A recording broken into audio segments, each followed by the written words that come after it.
बिस्मिल्लाहिर्रहमानिर्रहीम। अस्सलामुअलैकुम। मैं हूं अली असगर और आप देख रहे हैं मेरा यूट्यूब चैनल। तहरीक लब्बैक और हाफिज साद रिजवी के पीछे इस्टेब्लिशमेंट है। सीनियर सहाफ़ी ने हकीकत बता दी। इस वीडियो में हम इसी के मुतालिक बात करेंगे। और नाज़रीन कराम, अगर आपको ये वीडियो अच्छी लगे तो इसे लाइक और शेयर ज़रूर करें।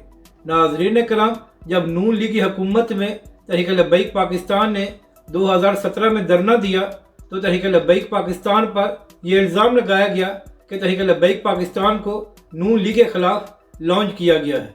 इसके बाद नाज़रीन कराम, जब इमरान खान की हुकूमत में फ्रांस का मामला हुआ और तहरीक लब्बैक पाकिस्तान और अल्लामा खादिम हुसैन रिजवी अलैहिर्रहमा ने फैज़ाबाद में दोबारा धरना दिया तो तब भी तहरीक लब्बैक पाकिस्तान पर यही इल्ज़ाम लगाया गया कि तहरीक लब्बैक पाकिस्तान को इदारों ने दोबारा लॉन्च किया है। तो नाज़रीन कराम, इसी हवाले से सीनियर सहाफ़ी असद खरड़ साहब से ये सवाल किया गया कि क्या तहरीक लब्बैक और हाफिज साद रिजवी के पीछे इस्टेब्लिशमेंट है। तो इस बात का जवाब देते हुए सीनियर सहाफ़ी ने कहा कि 2018 के इंतखाबात में तहरीक लब्बैक पाकिस्तान ने 23 लाख से ज़ायद वोट हासिल किए थे, मगर इसके बावजूद तहरीक लब्बैक पाकिस्तान को कौमी असम्बली में एक सीट भी नहीं दी गई।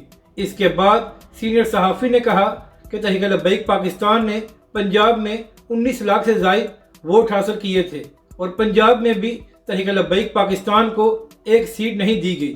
तो क्या अगर तहरीक लब्बैक पाकिस्तान के पीछे इदारे होते तो 2018 के इंतखाबात में तहरीक लब्बैक पाकिस्तान के साथ ये सलूक किया जाता। यानी कि नाज़रीन कराम, जो लोग तहरीक लब्बैक पाकिस्तान पर इल्ज़ाम लगाते हैं उनको सीनियर सहाफ़ी ने आईना दिखाया और बताया कि तहरीक लब्बैक पाकिस्तान ने 2018 के इंतखाबात में 23 लाख से ज़ायद वोट हासिल किए थे, मगर इसके बावजूद तहरीक लब्बैक पाकिस्तान के साथ इस तरह धांधली की गई और तहरीक लब्बैक के मैंडेट पर इस तरह डाका डाला गया कि तहरीक लब्बैक पाकिस्तान को कौमी असम्बली में एक सीट भी नहीं मिली। और नाज़रीन कराम, अहम बात यह है कि जब इमरान खान की हुकूमत में तहरीक लब्बैक पाकिस्तान ज़ेर अताब थी, तहरीक लब्बैक के कायदीन को 8-8 महीने जेल में रखा गया और इसके अलावा तहरीक लब्बैक पाकिस्तान के हज़ारों कारकुन गिरफ्तार हुए और 50 के करीब तहरीक लब्बैक के कारकुनों को शहीद किया गया।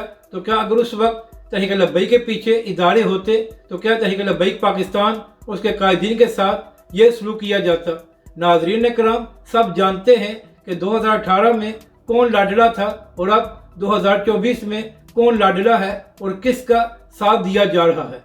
नाज़रीन कराम, चाहे नून लीग की हुकूमत हो या इमरान खान की हुकूमत हो, तहरीक लब्बैक पाकिस्तान हमेशा ज़ेर अताब रही है और इसकी वजह यह है कि तहरीक लब्बैक पाकिस्तान और उसके कायदीन हक की बात करते हैं और बहुत से लोगों को यह बात हजम नहीं होती।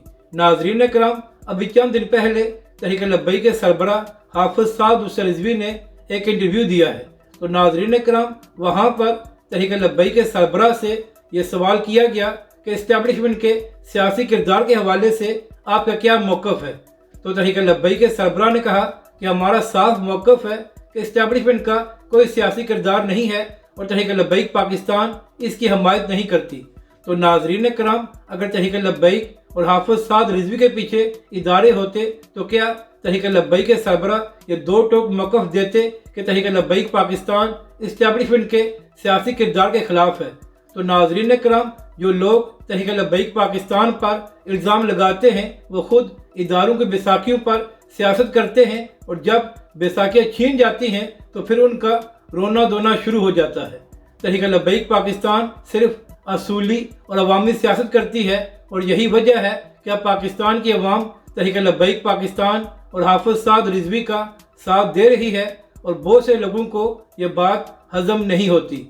अपनी राय का ज़रूर इज़हार करें कि आपको ये वीडियो कैसी लगी और हमारे इस चैनल को भी सब्सक्राइब करें।